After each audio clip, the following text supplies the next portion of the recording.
Hi, Tita Nits! Hello. Dito kami sa Ilocanja, a hidden gem ng Regina, Saskatchewan. At pag nagki-crave ka ng Ilocano food, dito ka. So, Ilocos Empanada, tawag, longganisa, diba? So, puntahan natin. It's a hidden gem. Si Tita Nits ang expert, diba?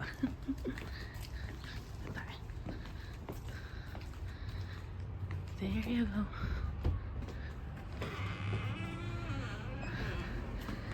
Here it is.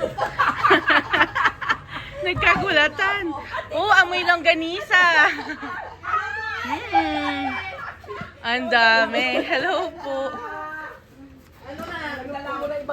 Hi!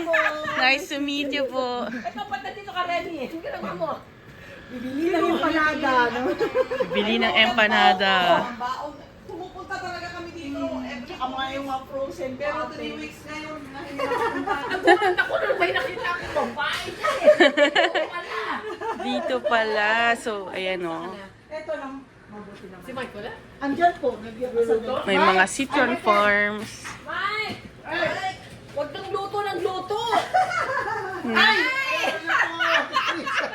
Hello. Dito mga Hello owner. po. Nice to meet you po. Pasensya na, namoy. Binablog ka niya. Hello po. Hidden gem, sabi ko. Vlogger po kayo. Yeah, Ano pong pangalan? Bibigay ko na lang po. Supportahan niyo po siya. Yes po. Puntahan niyo po dito, Ilocanjas. Punta tayo sa Ilocano. Kumakain ka ba empanada? Oo, no? Ilocano ako eh. Ilocano Napintas ko maano te. Adda. Digidi. Naganante. Event ni. Sige, I will cover. Pag si Tita Nits. Mag-connect po tayo. Let's connect. Hindi, bumibisita siya kasi ang mother niya nasa ospital. Yeah. Video natin, ito na yung empanada. Wow! Diba? Nice! Ito na yung mga tinda nila. Wow! May pork igado. Oo, masarap. Masarap talaga. Aprobado.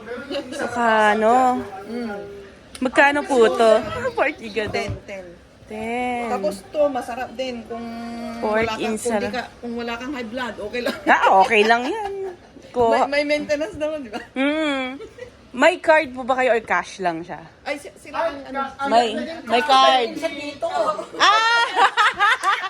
Masyadong at home eh.